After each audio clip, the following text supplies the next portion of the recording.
Peace be upon you and welcome. This is the podcast Way Stations. My name is Rehan Khan and welcome very much to this episode. As always, we have Dr. Waleed Mossad, my co-host, joining us. Dr. Waleed, how are you doing? I'm doing very well, Rehan. How are you? I'm great. Thank you.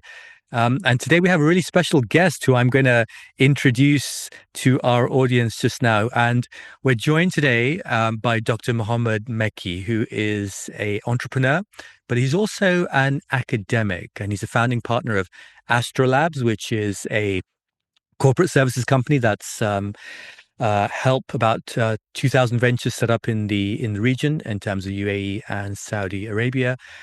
He was also the co-founder of Namshi in 2011, which was one of the earliest venture capital backed exits in the region. But he's not only a very successful businessman, he's also an academic as well. And he teaches at London Business School, courses on entrepreneurial leadership, on the MBA program. And he also teaches and is on the faculty at the Baghdad Business School. So Mohammed's PhD is in innovation entrepreneurship from SOAS, and he has an MBA from Stanford Graduate Business School. He lives in the UAE with his family, but he is also a calligrapher in training and studying the traditional Ottoman method under master calligrapher Ferhat Kurlu. And so today's program is aptly called Calligraphy and Entrepreneurship, which for many people who are listening are probably thinking, hang on, what has calligraphy and entrepreneurship got to do with each other? But that's what we're going to find out with our conversation with Dr. Muhammed Mekki. So Muhammad, welcome. How are you doing? Well, thank you. It's a real honor to be here with you as somebody who's been following the podcast from its beginning. It's really amazing, everything that you and Dr. Waleed have done, and real honor to be part of it. No, it's a true honor for us as well. And I've heard you speak about this subject, calligraphy and entrepreneurship. And I remember when I heard you speak and Dr. Waleed was there, we both kind of turned to each other and said, we need to have Muhammed Mekki on the podcast. And that was like a no-brainer, I think. Completely. So I think let's just maybe, if we can, before we get into the subject of calligraphy, entrepreneurship, and, for you to share some of your, skills, maybe we can get a little bit about your kind of backstory and how you ended up being an entrepreneur, and maybe, just perhaps, where you grew up and perhaps your sort of some of the strong family sort of impressions on you and what really led you down this path to entrepreneurship. Sure. Let's say that I'm not somebody who was necessarily born to be an entrepreneur or even in an environment that would have necessarily led in that direction. So I'm Iraqi American, living in Dubai. And, my parents, as many immigrant parents who left Baghdad, professionals both of them are actually physicians, went to the UK for higher education. And after their medical school, so my father finished his PhD, my mother did a master's degree. And then moved again, only ones from the family, to the United States in pursuit of better opportunities for themselves and really primarily for their children.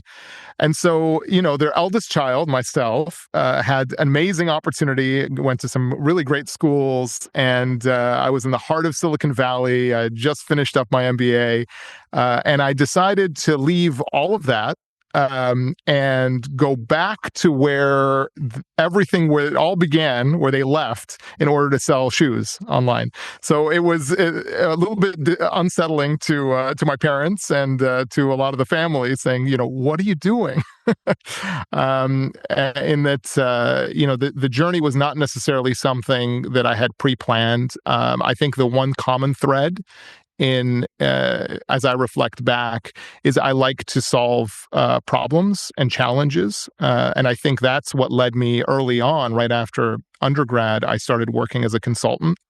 And the consultant's work really is to be parachuted into a new organization that's facing a thorny challenge where they need help in order to solve it.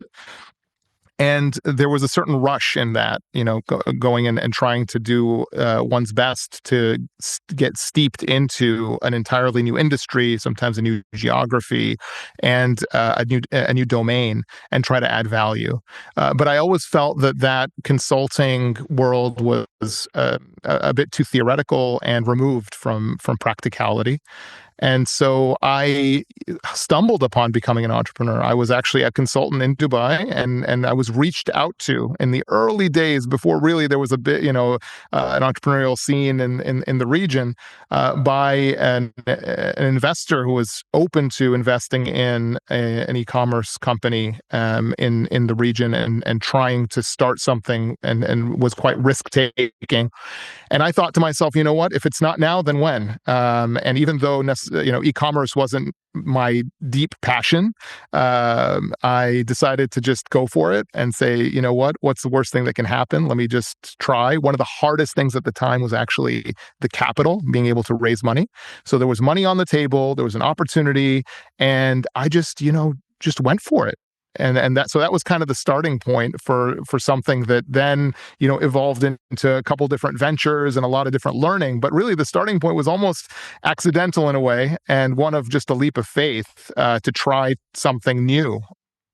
Yeah. So you hear that quite often, actually. People, they kind of not quite stumble in, but they go down a particular track they weren't thinking. And especially as your parents are physicians, I'm sure there was a lot of pressure on you to be a physician, or at least an engineer, or be a lawyer at the very least. So it was probably quite a tough conversation there with the senior Dr. Mekki to convince him to for you to get into entrepreneurship.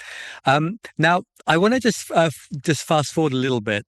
Then in your career, as a successful businessman, and obviously you've helped through AstroLabs many other businesses set up in the region.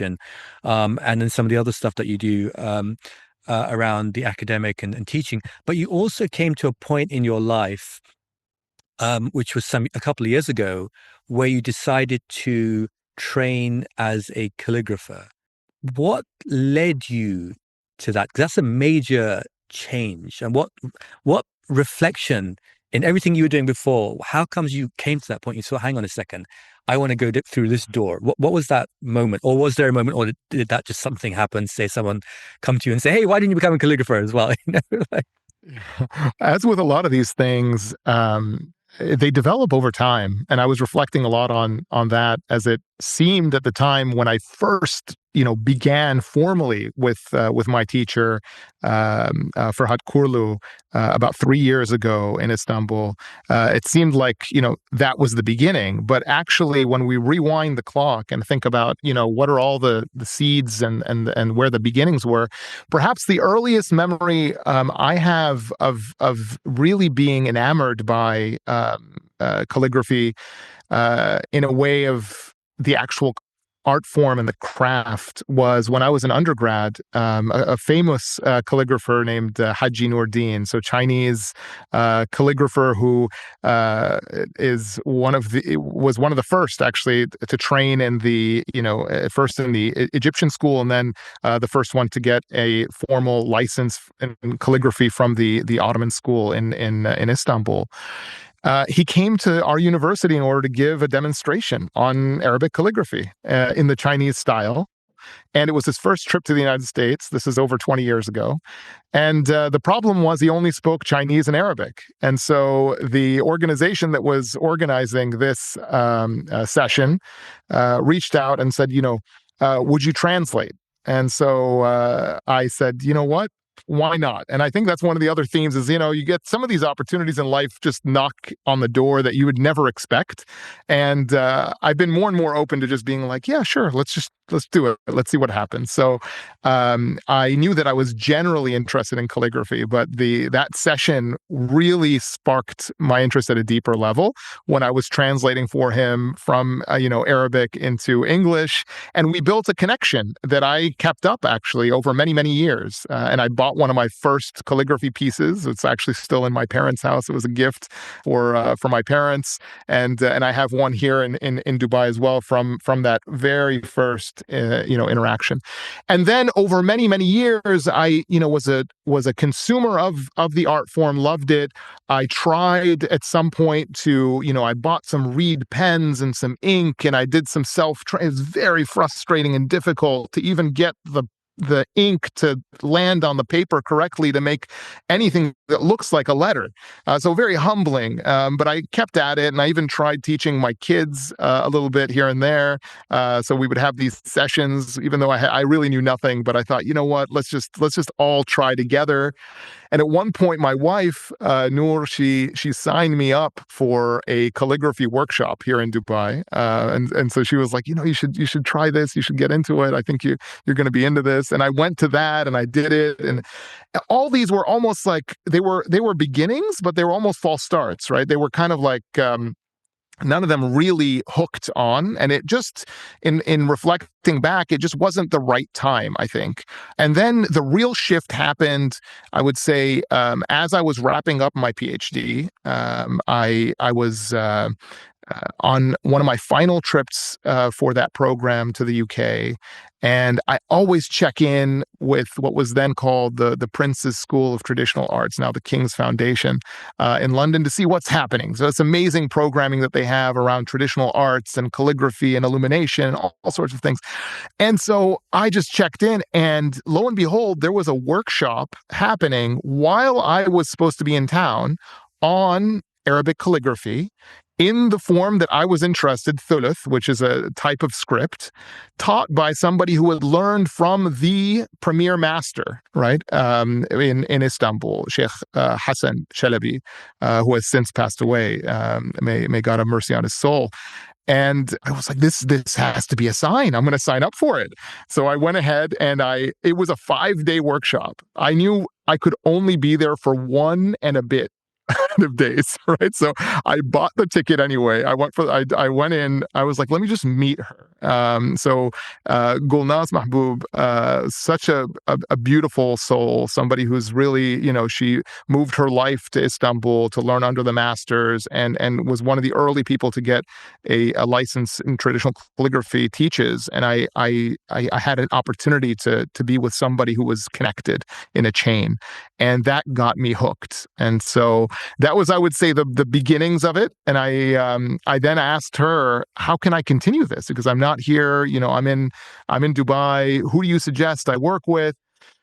And her advice was just to, try to find the best teacher possible. And because initially I was thinking, let me just start with somebody local who I could, just begin the letters with, and then try to upgrade into a teacher who might accept me later on, who's more qualified. But she was like, that's not how it works. So I ended up doing there was a separate trip that happened, to give you the full backstory, where I was attending a wedding of my cousin in Istanbul. And I had reached out then, this is where the pieces come together. I reached out to Haji Noordin, the calligrapher, the Chinese calligrapher. And I asked, Haji, I know you studied in Istanbul. Can you connect me to the institute? I just love to go visit them. And so he made an introduction to the director of Irsika, which is the Center for the Islamic Arts in Istanbul. And he invited me to come, and I went. I had only that one day, and I went in, visited, and at that day when I was visiting, he was like, there's a class happening right now with this calligrapher named Farhad Kurlu. You're welcome to sit in and watch, right? And so that was my, I ended up walking into his classroom, basically, sitting there, watching how he teaches and what the fine details and the corrections and the whole craft about it. And I was just instantly hooked. So that was I would say, the beginnings of it. Yeah, mashallah, that's amazing, Muhammad, that you were able to find something, even, I'm not going to say at a later stage in life. You're still quite a young man, but it kind of reminds me some of my experiences. I started formally seeking knowledge maybe I was 25 or so.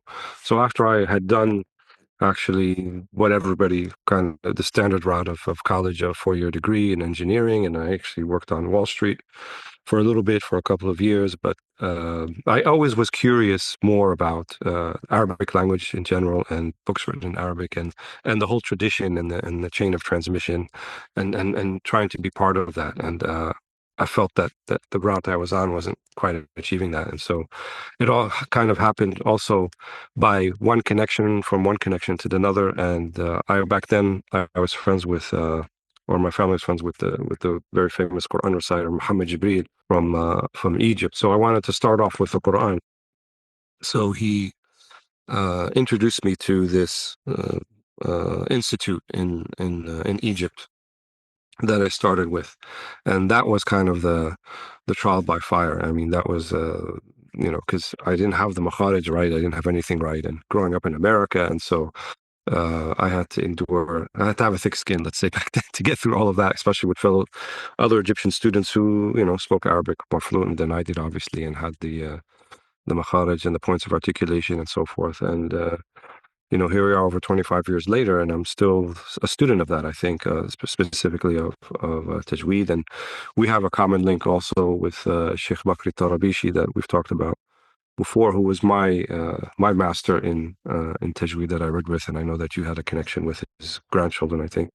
So yeah, I think it's an amazing story, and I think it really keeps you fresh, and it keeps you, let's say, motivated to keep going forward, to learn new things. And I learned from that it's never too late to learn something new. And I think, if there's one lesson that I got out of it, and I still try to learn new things, is continue to learn new things, and develop. And especially if it's something that is towards skills building, and it's something beautiful that you can create for others, which like calligraphy or like tajweed, or some sort of transferable skill or craft that you can bring to other people, and to be part of that community, right? Because then you're part of a trans-historical community. Now you're in that chain of transmission that not just goes back to Sheikh Hassan Shalabi, but the people before him and the people before him, and so forth. And you're part of that community forever, right? Your name is going to be enshrined part of that community. So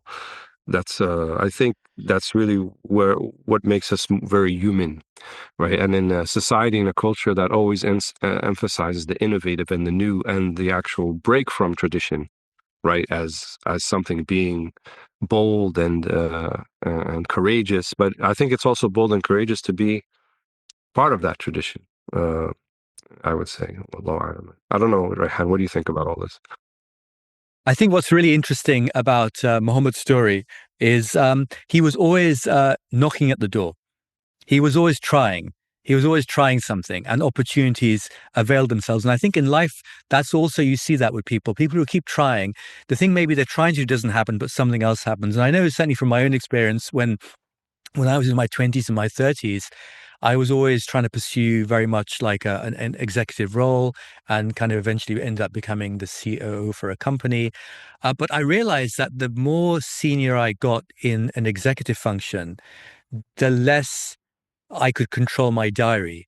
Because when you're an executive, you have no control of your diary, because everyone has a problem, they come to you. You're always firefighting, you're always dealing with crises, and actually it becomes really difficult. And I realized that I wasn't actually finding pleasure in things that I was doing, and I wanted to always write. I wanted to do other stuff. So kind of I guess the way I look at it now, it was like almost, well, I was on a kind of executive track. I was on like a super highway, 8-lane, good lighting, good tarmac. You're zooming along, you're getting salary at the end of the month, everything's hunky dory.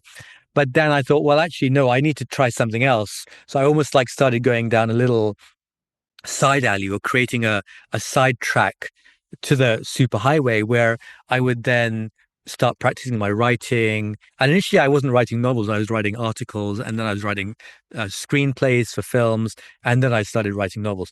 But you had this almost like this dirt track along the side, where I was just going along, and there were bumps in the road. There wasn't good lighting. We weren't getting paid anything, but I started it in parallel. And I think that was the point. The fact that I was still doing something in the corporate sector, but I started something in parallel as well. And eventually, over the course of about 12 years of riding down that dirt track and staying on the superhighway, eventually I got to a point where I could turn off the highway, the corporate track, and then go onto this dirt track, which now had become actually a road with a little bit of, lighting, a little bit of, a signage, which is what I'm on now. So I think that's something, again, kind of, demonstrates that you just have to keep on at it.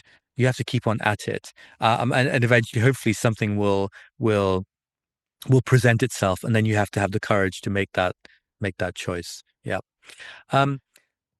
Yeah, so I think what you're both saying really resonates, and it wasn't necessarily, again, a moment of I want to become a calligrapher. I don't know if I had thought it through as much as I just was passionate about. It was something I was just so enamored with and interested in, and then it was just this opportunity to learn from the best and try to, take knowledge, and then also to challenge myself, to drop myself into an environment. I think with Dr. Wadid, what you said about being that foreigner kind of in that environment where you had to up your game. I was, the rest of the cohort when after I eventually convinced somehow, my teacher to take me on as a student, which is a whole other story. The whole cohort are like calligraphers. I mean, this is like their thing. And here I am trying to juggle between, entrepreneur and teaching and all this stuff, and also calligraphy. And I think that personal challenge of, what can I put in the amount of work that it takes in order to raise my level to a point where I can actually attain a level of mastery in this craft. Which, to be honest with you, in the beginning, I didn't tell anybody I was doing calligraphy, right? With one of the masters, because I was so afraid that I would miserably fail, right? And it was like extremely daunting when you see how poor your work is compared to where it needs to be. And the license in calligraphy does not come after you finish the course of 3, 4, 5 years. It comes once you actually hit a level of mastery. So it's not like a modern, degree with inflated grades that you just get your degree through a paper mill and then you graduate. This is like your teacher needs to put his signature on your license saying, I license this person to be a calligrapher because I vouch for this quality of work. So it's kind of a binary outcome and a daunting one. But I think in the end, one of the things, again, that resonated is this: it's like, it's all about learning. And then it becomes all about teaching. And that cycle of learning and teaching is something that I've found myself be, addicted to, and what has been driving me more than anything in recent years. So I think one thing that I want to sort of bring these two things together, because I've heard you speak about this, and I'd like you to share this as well with our listeners, which is, what can entrepreneurs learn from calligraphy, or what could calligraphers learn from entrepreneurship? I mean, how do you reconcile, and what are the learnings, the cross learnings that you get from both? Yeah. So when I began calligraphy, again, there was never a master plan beyond I was really passionate about it and willing to give it my all. And there was definitely no master plan of connecting it with the rest of what I do. Right. So that was supposed to be that I do the calligraphy on the side, and then I have my work and everything else. And there was actually a moment when, a light bulb sparked. I can actually place it. And that was when actually I was asked by Peter Gould, who I know you've had on the show, for his Heart of Design book. He asked some people to write some vignettes, some reflections on their own journeys. And we've known each other for many years. And so he just asked me to write something. He actually didn't give me any direction or, say anything about it. And I just reflected. I'm like, well, what can I write about? And I said, okay, well, how about I write something about calligraphy? And he's like, yeah, that'd be great. Go for it. And that's what started a process actually for me of I think the writing process of actually reflecting on that journey and thinking about it. I started to write notes and ended up writing a one-pager kind of short story about my journey, where I just reflected on, you know what, this challenge of, you know, trying to attain mastery in something, and the amount of patience and persistence, and the importance of, you know, finding people to guide you along the path who've actually walked down the path before, and the importance of, you know, taking signals and iterating and changing and pivoting, and all these things are kind of quite in parallel to what I teach about how you start a new venture. And really more specifically about the founder's mindset, right? So, what does it take to be somebody who can make it through that challenge of starting something from zero? And the more I reflected on it, the more I said, you know what? These two worlds are actually quite similar in an interesting way. And I started looking at entrepreneurship from a craft lens. So I said, you know what? There's so many, you know, perspectives or lenses through which entrepreneurship is viewed. There's a lot of books on, you know, there's one called The Score Settles Itself, which is a sports, you know, analogy. There's, you know, countless ones that take more of a war analogy. Even a lot of our terminology is about the beachhead markets and all these things. So with a lot of these types of parallels, it's like, well, why not have a parallel with Islamic calligraphy and more broadly craft? And the concept there is that, you know what? If you think of becoming an entrepreneur, becoming a founder as an actual craft, that means a lot of things, right? One is that it's inherently teachable. So, I mean, I'm, you know, as somebody with horrible handwriting, no background in calligraphy, no artistic background, who started, you know, calligraphy later on in life, and now, although I'm still definitely a student, have been able to reach a point where at least, let's say, somebody who's not steeped in calligraphy is like, oh, that looks like calligraphy. You can learn it. I think it's learnable. Is it hard? Yes. Does it take an incredible amount of persistence, patience, and repeated practice? Yes. But is it learnable? Yes. And I think the same about entrepreneurship. And fundamentally, that's why I teach entrepreneurship. I thought you had to be born as an entrepreneur. Well, what a waste of time to go off and teach the discipline. You can learn a toolkit that you can then apply. Obviously, some people, because of the, you know, their wiring and their backgrounds and the way, they may be more prone for success, right? If they're more, you know, maybe risk-taking, persistent, they won't be phased, etc. But fundamentally, the skill set is learnable. And then there's many other dimensions that I started to uncover one by one, that are actually quite linked and counterintuitive, I would say, from the typical entrepreneurial narrative of go fast and break things, and, you know, you know, go on a, you know, YouTube or vibe code something and figure it out on your own.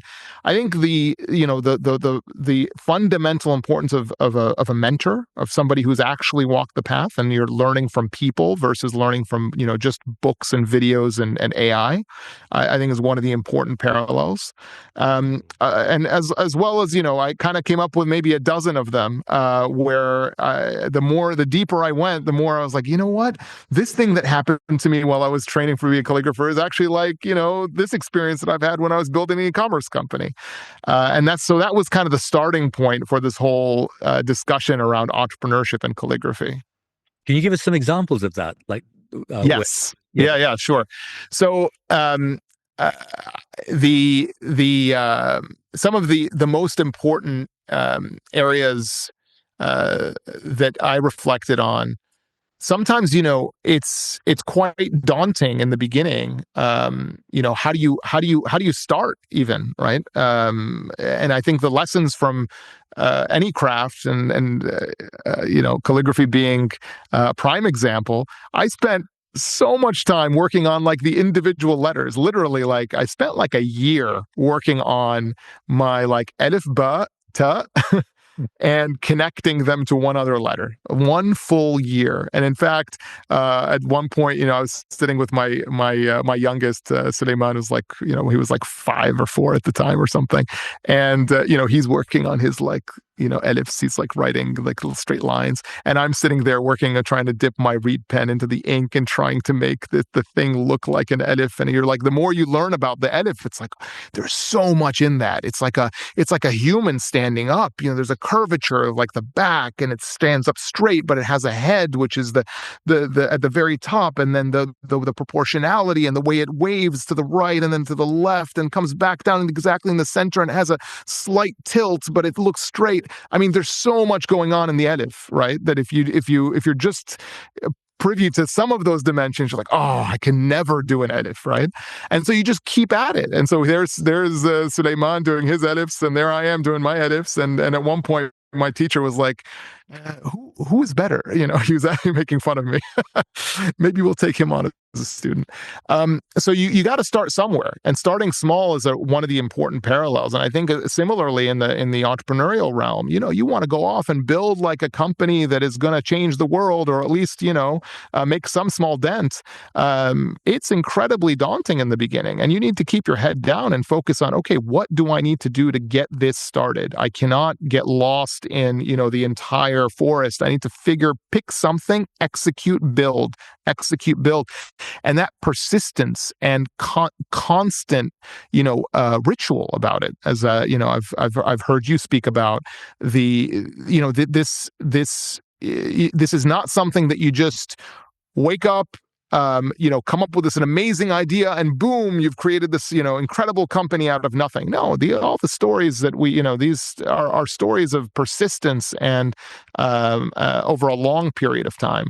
I think the latest company, AstroLabs, which was post the e-commerce company, been working on for now, upwards of 13 years, and it's a journey of just incremental building and pivoting when you get feedback from the market, feedback from your customers, feedback from your employees, feedback from anybody, right? And you're always trying to find your way into a sustainable business model that's going to add value and that's going to be able to grow, and you make mistakes and you keep at it and you keep going. So a lot of these things, I think, are dimensions that I've reflected on. I'd say one more just to share with you is what I called the craftsman mindset. Right, and I think that was something I thought a lot about in terms of you need to combine two traits that are seemingly polar opposites. One is an incredibly hard-headed persistence towards a goal, no matter what challenges you might face, you will just keep going, right? Combining that with a humble ability to take feedback and pivot and adjust course, right? So these two things, seem to be polar opposites, but really the best founders have them, in parallel. And I see that as well in the world of craft and calligraphy. It's like, there's been umpteen times when I thought of, throwing the pen and being like, it's too hard. It's like, I know what I have to do. I got to make that edit with the curve in the back, but my hand just won't do it, and I don't know if it'll ever do it, right? You just have to trust the process, and you just got to, and that's where you trust the process, and you trust your teacher, and you trust who you're learning from, and you keep at it, and then openings happen, right? And I think the same in the world of entrepreneurship, in that, you cannot be somebody who's so stubborn that no matter what, you're just going to go out, you just burn the company to the ground. You will just waste all the money, and you need to be somebody who is going to keep steering the ship, but be willing to take feedback, adjust course, and learn from your mistakes. Yeah, that's mashallah, amazing. But a lot of that resonates with what I was thinking about earlier, in merging skills and looking at different things and bringing them together. And one of the things, at least, that I thought about when you were speaking from my own trajectory is oftentimes people who study a particular thing in very much in depth, let's say like an academic subject, like Islamic studies or engineering or whatever it might be, they get very they bore very deep into that thing, and then you feel like they don't have a lot of knowledge about other things. And I remember when I was first started the PhD, they told me, well, what you're going to do is you're going to dig very deeply about, and you know this from your PhD also, into one thing, and that's it, and you're not concerned with anything else around it. So it's almost like a silo approach to knowledge, and that didn't make sense to me, because I felt like if you're pursuing the highest accolade, let's say in academia, which is a PhD, then it would seem to mean that you have a breadth of knowledge about something. But then I found it to be quite the opposite. Um, and then what further contributed to that is then people then take on a worldview based solely on their small sliver of whatever it is they're a specialist in. So if you're a specialist in this particular field, then you see the whole world like that. You know, what's the proverb? If the only tool you have is a hammer, everything's a nail. So something like that. So I also felt it was, and I see that in your own trajectory, that the more you branch out, and I kind of like the idea you said, the craftsman mindset. You also become a member of that community of craftsmen also, which was I was alluding to earlier. So and you know, I would say from a traditional perspective, even knowledge was treated like that. So it wasn't a paper mill thing, and it wasn't a thing where, you know, you just get stamp of approval. For you to really have like a license to teach, let's say, an Islamic subject, you really have to know it, and the teacher had to feel comfortable that you can pass this on to somebody else faithfully and in a manner that respects the traditional aspect of it, and you're not kind of bringing something that would be unfaithful to that tradition. So, and I find that any sort of field of human endeavor kind of falls into that. You know, people who get really good at whatever they do, they have to have someone who's really good at it before them. You know, whether it's you know, me and Rayhan are tennis players, so we talk about tennis sometimes. So you're not going to get to the upper accolades of something unless you have a coach who's been there and can do that, and so forth. Yeah, I wanted to just jump on what you were saying, especially from comparing approaches to learning. And I think one of the things I've reflected a lot on is about the pedagogy, or the way of teaching, that I went in with certain preconceptions based on, obviously, the Western academic journey that I'd been on. What's been so interesting is to see, obviously, you know, the way that my teacher teaches is a direct product of the way that his teacher was taught, and all the way back. So there is a chain and a lived history there, which we're experiencing. And I give you some example that I then reflected on. Okay, how can you apply that actually maybe to entrepreneurship or just teaching in general? Early on, one of my first lessons. So one of the beautiful things in the beginning is even before we do the letters individually, we write a prayer. And this is like the traditional Ottoman method of teaching calligraphy. We write the prayer, which is Rabbi yassir wa la tu'assir, Rabbi tammim bil khair wa bihil aun. So, oh Lord, make it easy, don't make it difficult. Help me complete this in good. And with you is my support. And you end up writing this prayer over and over and over again. So there's a certain internal cleansing that happens because of that, because you're kind of asking for this support through the journey. And you're getting your hand used to, at least, getting to a point where it's acceptable enough to pass to the next level, which then you begin with Alif right after that. So in one of my first lessons, I submitted the Rabbi Yassir. It's a whole line, Rabbi Yassir wa la tu'assir, Rabbi bitammim bil khair. And we scan it. I wasn't in Istanbul at the time, scanned it, submitted it, and then they print it for him. And he's at the institute. He has the video camera on my homework, a video camera on him. He's got the pen out, and he's like, Muhammad. I'm like, yes, okay. Yeah. I was like, I'm here. And then he looks at the sheet. He kind of takes a deep breath and kind of sighs. I'm like, uh-oh. and then he just starts rewriting the whole thing, right? Just like from the beginning to the end in red ink. He just writes it like Rabbi Yasra.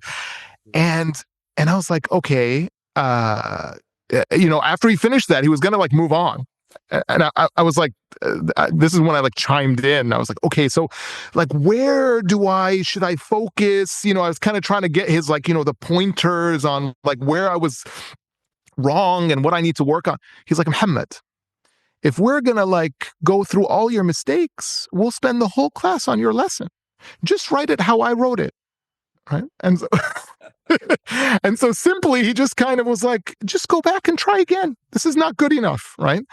And it was so interesting from somebody who's like, when you're in this, like, we're in this like YouTube sort of like, watch every like half stroke of you need to do this. And I want to know the exact angle. No, this is 47 degrees here versus he's like, just do it again. Do it again. And in the beginning, that was frustrating. But as I reflect on it, and obviously, by the way, that approach to teaching shifts as you grow on your path. So he used that in the beginning, A, to filter out, people who are just going to be like, forget this. This is very difficult. I can't do that. B, there is a learning which is way deeper, this is the next point that I've kind of been reflecting on in this pedagogy, is that when you go through the self-discovery of just taking that pen, dipping it in the ink, and trying to figure out a way to make it look like the way that the teacher made it look, right? There's a certain muscle memory that's built and a certain way that you've kind of almost self-discovered that goes way deeper than you're just like following a list of instructions. And I don't know. I mean, I'm not sure. They don't really talk too much about the pedagogy itself, but I've been reflecting on, what? There's probably a very deep reason why, he approached it that way. And now in my 3 years in, obviously he'll tell me, this needs to be a hair adjusted here, very specific feedback. But in the beginning, it was very different and a completely different approach was used, which I wasn't used to.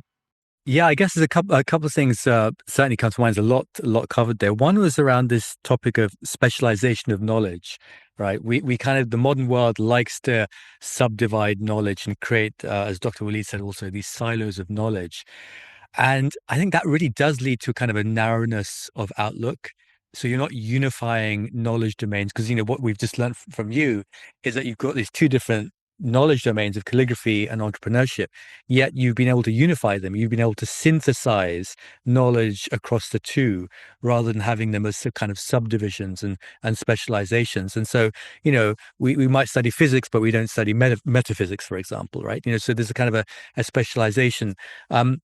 I think partly that's because the whole kind of, I guess the modern world doesn't like to necessarily take ideas from above. It likes to create its own ideas from below. And that's a different subject in itself. But also, I think we see this out in the management domain. And, certainly some of the teaching I do with my students as well.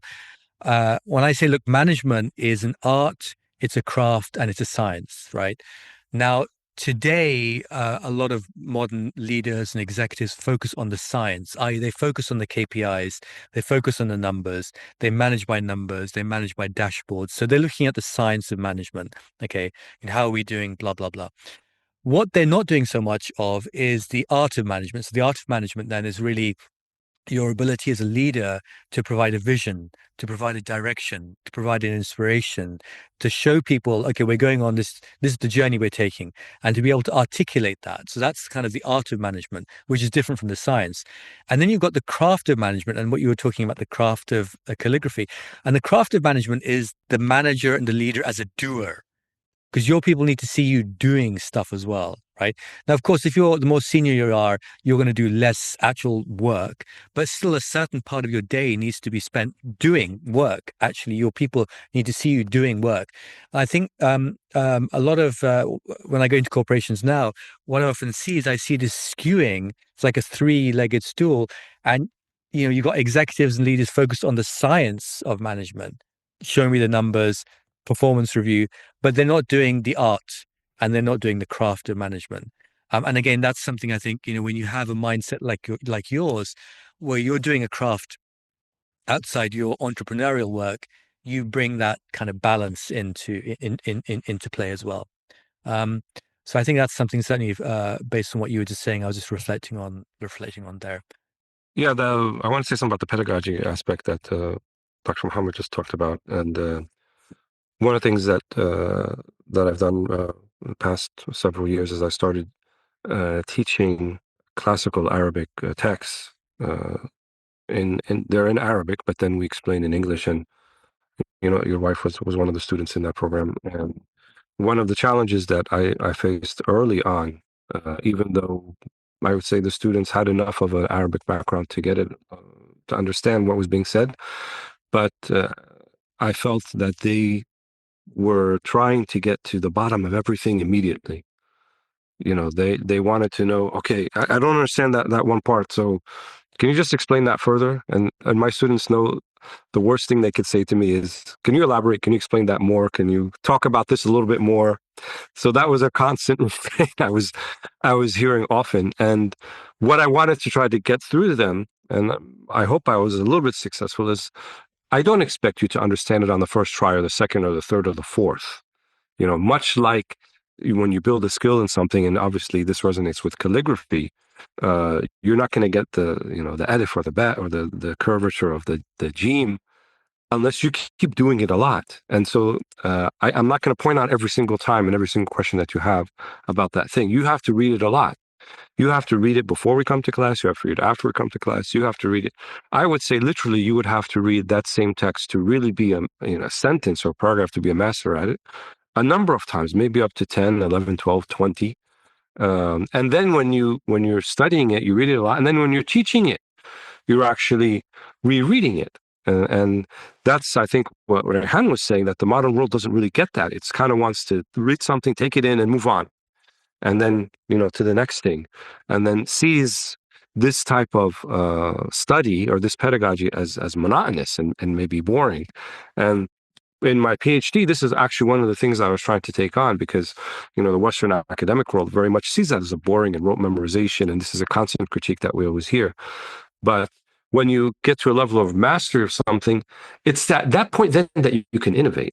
It's at that point then that you can bring all these other branches of knowledge together and see where the connections are, and then see where, a different route might take you, while you still remain faithful to that tradition. So rather than breaking everything apart and starting afresh, we're consolidating everything, and then see things where everything lines up. And then you could find a route that's going to be faithful to all those other routes that you brought in. And maybe it's difficult to articulate, maybe, but I think you have some idea of what I'm trying to get at, the both of you, since both of you, I think, are part of that sort of craftsman tradition. And I've come to realize that more and more, and it's also helped me to inform in my teaching and how I express thoughts to other people, to realize that where they're coming from. And that's their kind of, their way of thinking. And I would be interested to hear, Dr. Muhammed, if, and I know you've done this, you've gone to different universities around the world, and you've done this kind of merger of entrepreneurship and calligraphy. What are the challenges that you face in maybe trying to express your ideas to the modern student? Yeah, this is such an important topic. And, again, it's one of these things which was an unintended learning from, being really just entering into the system itself and learning as a student of traditional calligraphy. It's like there was a layer of learning which is well beyond learning how to make the letters. Right. I think that was what I realized quickly, is that this is much more than learning art, and it's even much more than philosophically learning pedagogy. It's there's a self-cleansing and a spiritual journey in all of this, which I think was part and parcel, and why really it's called Islamic calligraphy, in that there's this all these things are wrapped together, and seeing how the teachers approach it, whether it was from that example I gave you, or sometimes my teacher, we communicate in Arabic. His Arabic sometimes it's pretty good, but sometimes it's a little bit spotty. So you don't know sometimes, did he just ignore my question, or did he not understand it? But he'll sometimes just straight up, somebody will ask a question and he'll just move on. And I think he doesn't, or like somebody will send like a WhatsApp in the group or whatever that we're in, and about asking some kind, he just won't answer it. He just like moves on, right? And it's so refreshing in a way, because you're just like, yeah, you know what? Not in a mean way, by the way, not in a way that ever is very humble, very, but it's just this, exactly to your point. I'll give you one more example. This last trip to Istanbul, I had, I visited him in his studios. I always try to do when I'm there, brought my work, and, now I'm working on compositions, and I'm trying to figure out how do you get this thing all, to work. And And at one point, he's like, you should start trying to write on some proper paper, right? Because there's this, there's a coated paper that we use, that's a hard paper that is that's done. So a lot of it's handmade paper, but then coated with this substance that's made of like eggshells and different like egg yolks, sorry, and different ingredients that makes the ink glide on that paper, as well as you can make some corrections and all these types of things, and helps preserve it. But writing on that kind of paper is like a different skill. And he's like, some people, they make a mistake of going through their whole training without having written on the proper paper, and then they're at the end and they're like, oh no, I got to figure this out now. So he was giving me a heads up, like, you should figure this out, go get some paper. And so then I started again, even though I've recognized this, I teach it, I've been, talking over and over again, still falling the same mistake, right? Which is, I ask him about the paper, and I'm like really interested in, okay, because like, how do you pick the paper? And then he looks at me, he's like, you go, he's like, I look at the paper and I pick the paper. He like answers it in a way like, which is almost like that. And then I should have shut up then. But then, I was like, but how do you tell the difference between the good paper and the bad paper, right?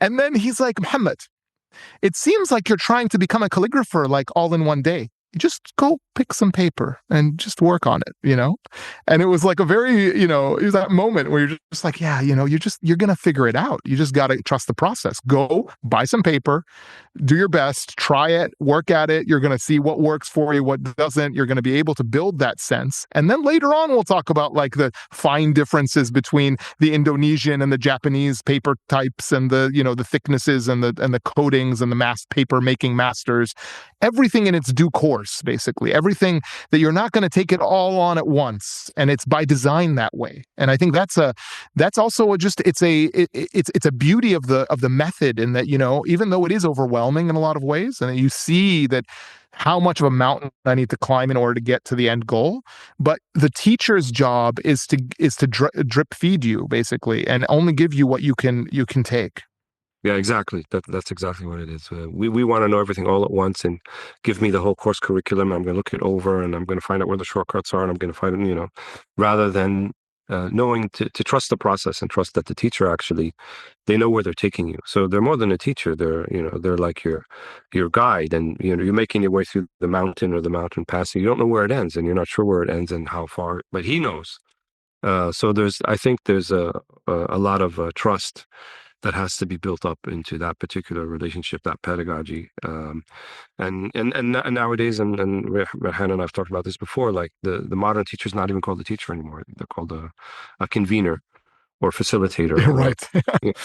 or things like that. And when I was working in the school system, there was, they literally said, we want to move away from the sage on the stage model.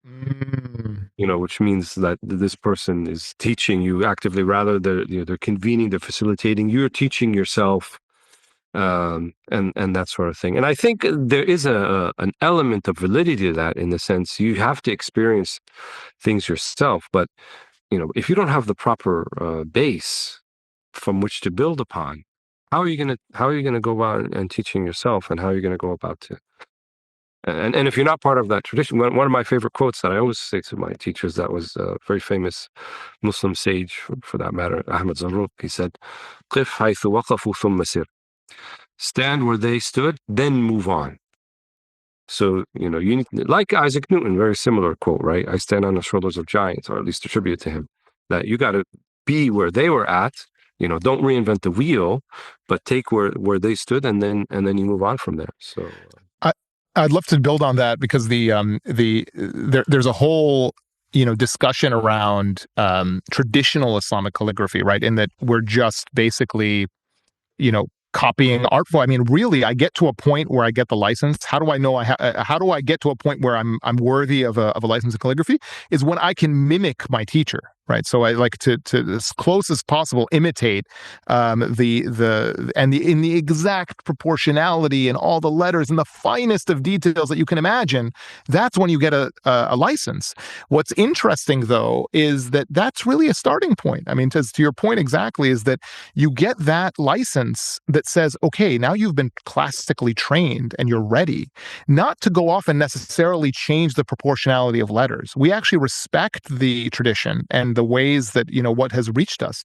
But the real beauty comes in when you're able to take all those letters and those letter forms and come up with compositions that express an idea, a verse from the Quran or a prophetic hadith, and saying that will somehow encapsulate those meanings in a visual form that is unique and also bound by the rules. And I think that's a higher art form than a complete free form, right? So it's actually the example I give, or the contrast I draw to modern art versus traditional calligraphy, is that you can paste a banana on the wall and call it art for modern art, because it's all about you and your story and what you're making it into art. Versus the traditional art actually there's a science to it. Back to what Rayhan was saying, the craft literally sits directly in between science and art. So there is a science, which is to say that letter needs to be 5 dots across and needs to be 1.5 dots down and needs to have this angles and these curves and that's the science. But there is a deep art in that I want to put all that together and create a circle composition that reflects, the circle of life, and all, like, there's a whole layers of meaning that you can add on top. And then what I've done is then think about, okay, well, in a lot of ways, isn't that a lot like the entrepreneurial toolkit, in that I teach what's called lean startup methodology to my students. So there is a way to be able to build a startup. And it's been quite documented. Actually, one of the books I was going to recommend is a book called Disciplined Entrepreneurship by Bill Owlett out of MIT. And it is literally a step-by-step guide on how to start a company, right? And there's a few in that space. There's also one called the Lean Startup, and it's been almost like empirically researched and solved in a lot of ways, right? Now that we have a toolkit, does that mean that if you use that toolkit, you're going to end up with some vanilla, boring thing at the end? No, you use the same toolkit and you end up with incredible compositions, that come out of it. But you stick to the toolkit so that you don't waste your time and money and fail for frivolous reasons, right? Because somebody's done the hard work of figuring out what that toolkit is. Again, this is another one of these areas of parallel, which I would have never thought of had we not sort of like looked at these two domains side by side. Yeah, no, that's great. One thing I wanted to just move the discussion towards a little bit, which is the fact that your sense of self on this journey of calligraphy, because to me it sounds like you had to really fight your ego down. Being a successful businessman, being an academic, constantly trying, and your ego is saying, hang on, I know this. And at calligraphy you had to almost like go back to the very basic elementary level. Now So there's that kind of breaking of the ego down in order to start filling yourself up, in order to start to rebuild. What lessons can leaders and managers and executives really take from that? The fact that, don't let your, ego run away, but you have to almost break it down before you can start to, build yourself back up. And what could be lessons for organizations or for leaders that could come out of that? So what I've done now actually is I started to integrate a session on this topic when I'm teaching entrepreneurship, and I've done it at London Business School. I've now taught it in Baghdad, which is actually the birthplace of the proportion script. Ibn Muqla, actually the proportion script as we have today in Arabic kind of was started there. And then I've taught it even in Karachi at one of the leading business schools in Pakistan. Just speaking about the journey of a calligrapher. I think for anybody in the who's been in the business world or tried to start something, the light bulbs start to go off, and parallels become quite obvious in terms of the difficulties. So what I've tried, the last time I taught it actually was with a group of Iraqi business people, and I actually brought for them some reed pens and some ink and some papers from Istanbul. And after going through the theoretical and talking to them about, these 10 odd different domains or parallels between these domains, we had a break, and then I laid out the papers, and I laid out the Rabbi Yassir wa la tu'assir and the Alif Ba Ta, and gave them some ink and a pen, and was like, have at it, go for it. Let's see what. And I went around and helped guide them a bit. But what was really interesting was to your question, is the reflections afterwards, right? So we talked about that process. These people are not calligraphers, right? But it's this feeling what it feels like to be an absolute zero in something, right? Absolutely. Even to the point where, how do I even get the ink to stick onto the paper? They didn't even know how to hold the pen. I mean, this is a completely different domain. So I'm trying, but it doesn't even work. To have that, that level of then empathy with maybe people who are joining their teams who have never been from, in that space before. Does it mean that they're useless? No. Does it mean that they have they might have deep, abilities in other areas, but this thing is difficult. And so how do you overcome it? And that's exactly where this, ritual persistence. I have class every Thursday at 10 a.m. Istanbul time for the last 3 years, barring some short breaks in the summer and during Ramadan. And alhamdulillah, I've only missed maybe 2 or 3 classes in 3 years because I was literally teaching a cohort of students, I think at LBS or whatever, during the exact same time. I make it an incredibly high priority for to take it incredibly seriously, and I try to always practice, if not daily, multiple times a week, and always submit each week the lesson. And I think it's about that, persistence and constant practice that, that's where you see the improvement. And the last thing I'll say on this front is I keep actually a book which is filled with these plastic leaves that I insert every single lesson that I write every week. And then I also insert in all the corrections, so all the red ink that comes back from my teacher. And in most domains, you work on yourself constantly, even that 1% better every week. Eventually you will change, and people around you might tell you, what, you're a real changed person, right? It's almost like if you're losing weight, you don't notice it every day, but if you haven't seen somebody months later, they're like, wow, you lost a lot of weight. The amazing thing with calligraphy is that there is a visual record of your progress. And you can see in that book, flip through the pages, you're like, wow, this is where I started and this is where I've ended up. And that's just literally the product of continual work under a real teacher who's guiding you, right? And just having the persistence and belief and trusting the process. Yeah. MashaAllah, I wanted to also point out when you said earlier about the, let's say, the uniqueness of each master. One thing I was thinking about when you're talking is, and I assume this is true in calligraphy as well, but let's say a master reciter of the Quran, they're all following the same rules and, the points of articulation and the attributes, but no two are the same. And even from an aesthetic standpoint, there are some people who prefer al-Manshawi over Husari, over Samad, and to name some of the more famous ones, but many others. But they're all actually still conforming to the same set of rules, more or less. And I think that's probably the case also in the master calligraphers. I mean, probably someone who's very well versed in it can tell the difference between this one versus that one, and maybe traditional art forms as well. Right, that someone who's an appraiser, can obviously they can tell the Van Gogh from the Rembrandt or but something. Yeah. Rembrandt is where I was. Yeah, and so far, and they have particular, styles and things that are unique to them, and then compare that to, I think, what we're converging on.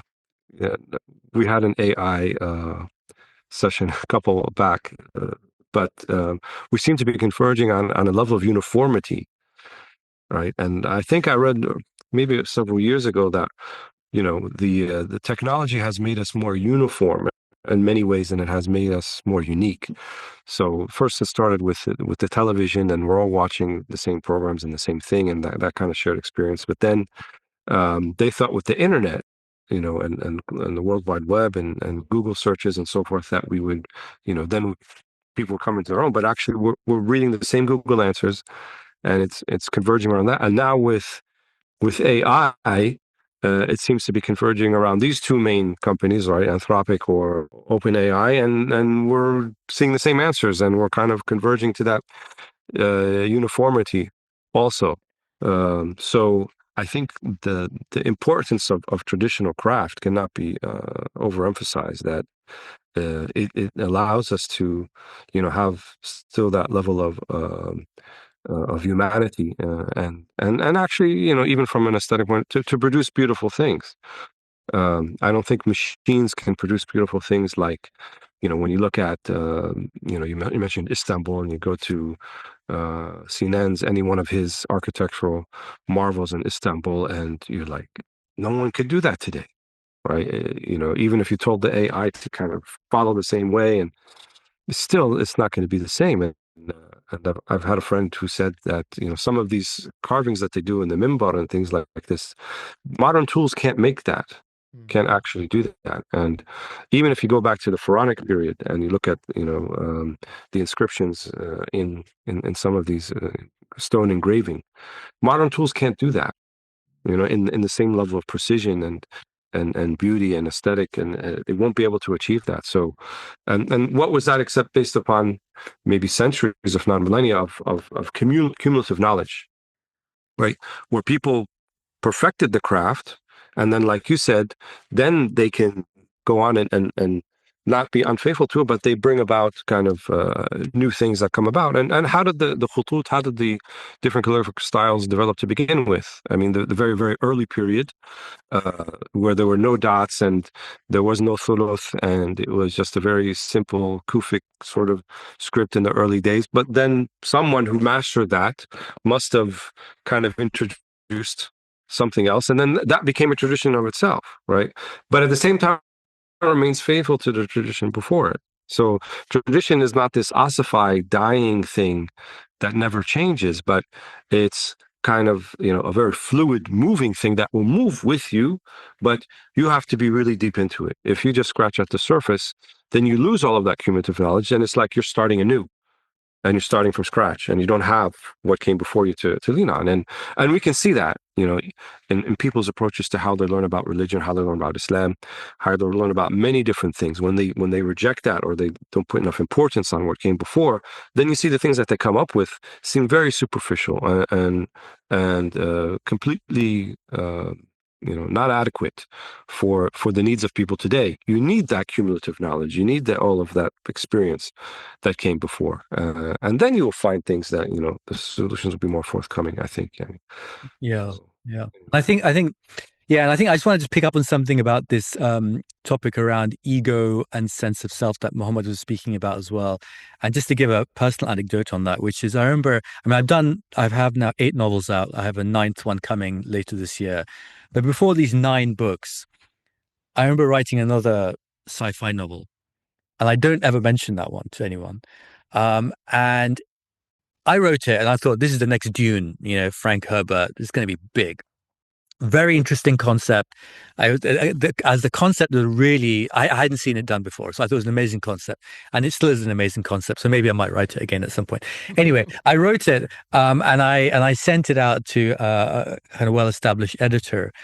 And when he gave me the feedback about 6 weeks later, his report came back, and in the cover letter. He said, Rehan, when you read my feedback, it's probably best that you sit down.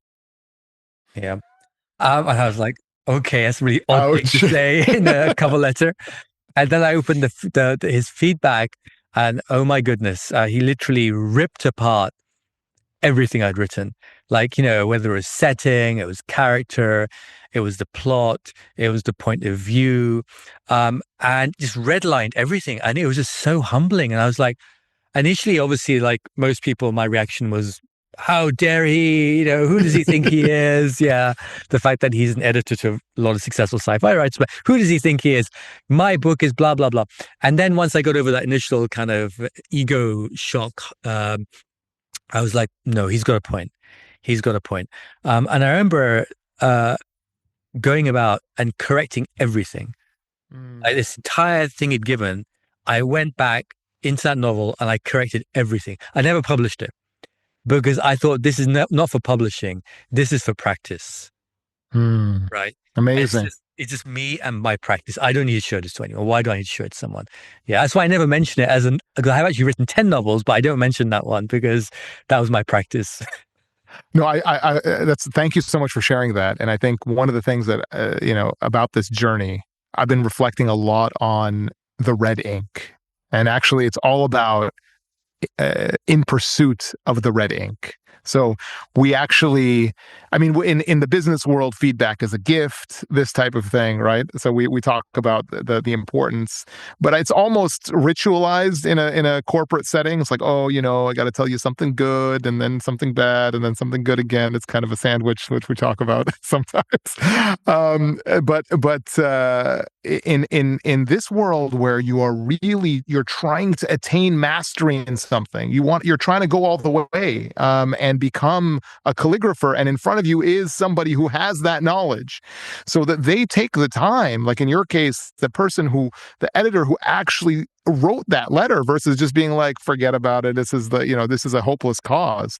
This is such a gift. And the mindset, I think, is so important about, how do you align yourself to be always in pursuit of the red ink. So you're always actually seeking out more red ink from people and trying to incorporate those lessons into your life. I would say is probably the overarching theme of this connectivity between entrepreneurship and calligraphy and this whole idea of craft. Great. Okay, so as we're kind of coming towards the end of the show now, and the time has sort of flown by so fast, I have one kind of last main question to ask you, Muhammad, which is the fact that if there are people out there who are, in business or executives or leaders in their organization, and they're listening to what you've been saying, and they're thinking, yeah, maybe I should try something. What advice would you give them? Like, how can they begin? So this is not a pitch to make everybody become a calligrapher, but it is a pitch to really consider craft, and especially doing something with your hands. I think in this day and age is something quite important. Going after something which has a lot of depth and requires mastery is incredibly humbling, as we've talked about several times over. And B, builds a certain muscle of resilience that can be applied in other domains in ways that one might not expect. C is incredibly powerful for the next generation. I think my kids, one of the things that they enjoy the most is visiting, my Hoja, as we say, our teacher, Farhad Kurlu, in his studio. One is he always has, candy and treats for the children, and they love him.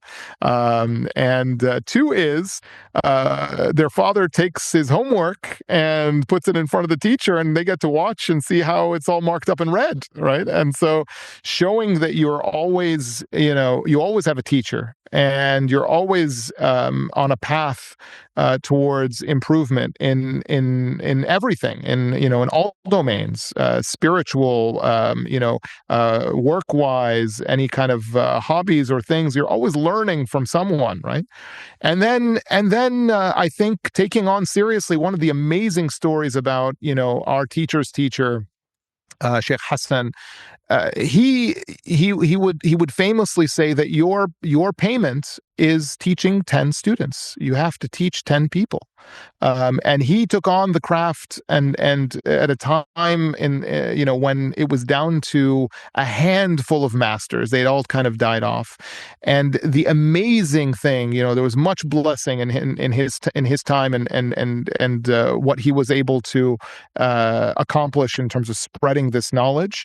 But now his students are everywhere in the world, and I think there is a power in passing on knowledge, that you're not just you're not taking it for yourself. It's also something that you're investing for. Again, back to the advice, is that you're building up a skill like this so that, later on, maybe going and selling more widgets is not going to really drive you as much. And you're not going to be so excited about being, a paper pusher in the financial markets at a certain point in your career or life.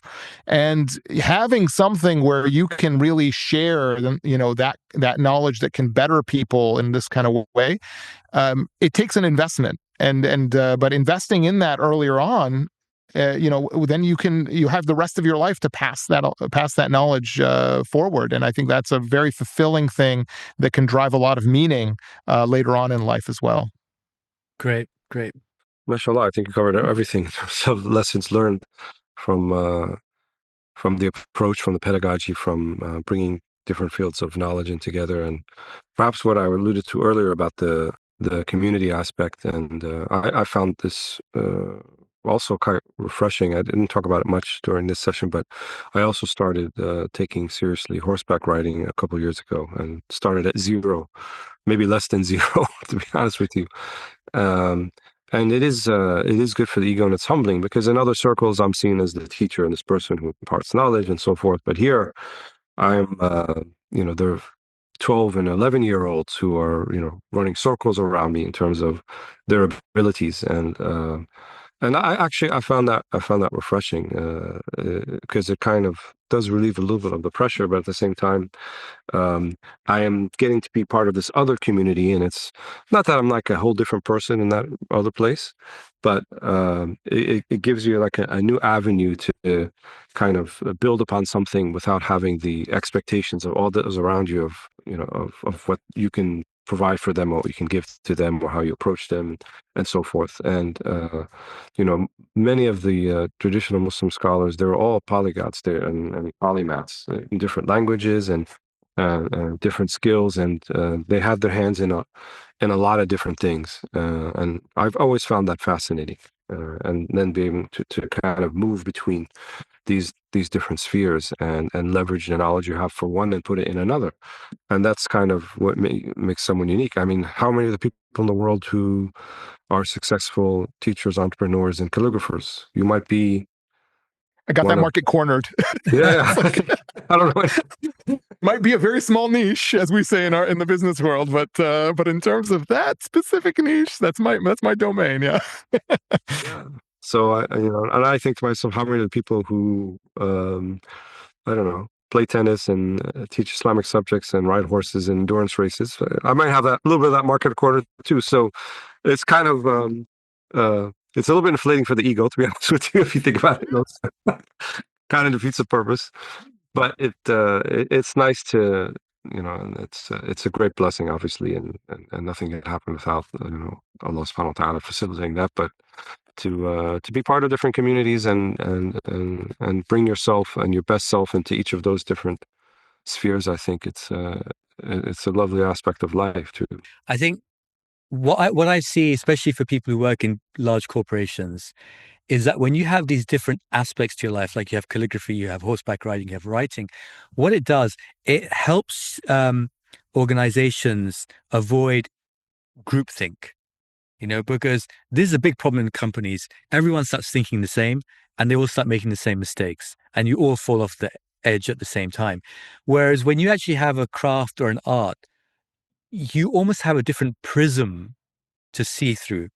You almost have a different lens, and you can draw on this kind of rich other world and bring that into your work world. And that to me is real diversity. When people talk about diversity at work, that's diversity. the ability to draw on these different worlds, right? Different learnings, different skills, and bring that and synthesize that into your organizational context. Because then people around you start thinking, oh, I never thought of that idea. Why didn't I think of that? Well, yeah, because you're so like, specialized in what you're doing, you don't think about that. And I think even if you look at the natural world and you look at ecosystems, where the sea comes in and meets the land and it creates marshland, the life forms in that marshland are completely unique. You don't find them anywhere else, right? And that's how innovation often works. Innovation often works when two different ecosystems come together and they create something new. So I think even if you look at the natural world there's a lot of, metaphor, analogy we can learn about having, maybe different aspects of your life that you can bring together. So I think there's certainly a lot I can take away and from this podcast, from listening to Dr. Muhammed Mekki, that he's kind of articulated really, really well. The time's gone by so fast. I wish we could keep going, but we've probably reached our capacity. And one last thing, Mohammed, if I can ask you before we finish off, is, and I know you mentioned a book, but maybe a book recommendation for our listeners from you as well. Sure. So I recommended Bill Owlett's Disciplined Entrepreneurship if you're looking for something on the entrepreneurial side. On the calligraphy side, I've been slowly building up a little library because I'm so interested in especially parallels between the spiritual journey in calligraphy. I think Anne-Marie Schimmel has a book called Calligraphy and Islamic Culture. So that's a very interesting one. A little bit might be a little bit tricky to find, but that one's she's an incredible scholar, and has written many books. But this one, is quite an interesting one, talking about the other dimensions from Islamic calligraphy. And there's a book called The Cosmic Script. I mean, it's more than a book. Actually, it's 2 volumes, like 700-ish pages of deep research done by 2 scholars, Stefan Sperl and Dr. Ahmed Moustafa, and it's an analysis into the origins of the script and the proportionality, and it goes into a lot of depth about how we have what we have today in terms of what we talked about earlier, where it was born, really, and as I mentioned, in Baghdad with Ibn Muqla and al-Bawab, and how that script has evolved and how much embedded geometry and embedded science there is in that art, and actually decoding the hidden geometry of the letters, because we don't have necessarily an exact guidebook that still is with us on exactly how that works. And so they've done the detective work of decoding it, and it's an incredible set of 2 volumes that I highly recommend. Excellent. Thank you for that recommendation. Dr. Waleed, do you have a book recommendation for this week at all? Yeah, though I didn't talk about much about horseback riding, but one of the books that influenced me, it's called Horses Never Lie by Mark Rashid. And he has this concept called passive leadership. So it's kind of, even if you don't ride horses, I think there's a lot in it for people, which is, I think along the lines of what we were talking about. When I first started riding, I thought, oh, it's like motor transportation. There must be something I hit or press to make it go, and then something I do to make it stop. And, obviously, it's not that simple at all. You're dealing with a live animal that does have the potential to really seriously hurt you if it wanted to, weighing, in excess of 1,000 pounds. But yet you forge this relationship between you and that animal for a shared goal, which is to get moving and go where you need to go. And then you have to master the different gaits of the horse, which are the natural gaits, and all of that is a negotiated, navigated relationship. So you're literally, you're not in charge. And he talks about the horse more as your partner rather than this animal that you make go. And that means the more subtle your cues are, which they call aids, right? Because you can get the horse to do what you want it to do, either with your leg or with the reins, or more importantly, your seat, which is how you're sitting on the horse, which most beginners don't realize that's how important that is. So subtle changes in shifting your weight, right, with leaning back a little bit, leaning forward a little bit, will give a horse a cue like, okay, now I want you to go faster, or now I want you to slow down. And that's a partnership. And one of the things I also discovered is like when you're riding with a group is completely different when you're riding alone. And he talks about this a little bit because the horse is a herd animal, a prey animal. So it's used to having the protection of the herd. So when you're riding with a group, it kind of outsources the protection or the vigilance of, let's say, the trail to the lead horse. So he's not looking left and right and up and down and seeing what's going on so much. He's focused on just whatever pace they're and it's easy or easier. When you're out alone, it's completely different. He's on complete vigilant mode and he's looking left, right, up and down. A piece of plastic, the wind, if it starts to rain, all of these things can spook a horse and make him, not want to not just go, but like maybe go in the other direction or run away or try to rear or buck you. And so all of that is built upon trust. So he says, if the horse trusts you and sees you as the lead horse, as the one that they can trust, then these things tend to be minimized and not essentially go away, but to be minimized. And so to me, that resonated with our relationships with people and with, myself and as a teacher and with students. We often think like, okay, I'm just going to tell this person what to do. And even your relationship with your children.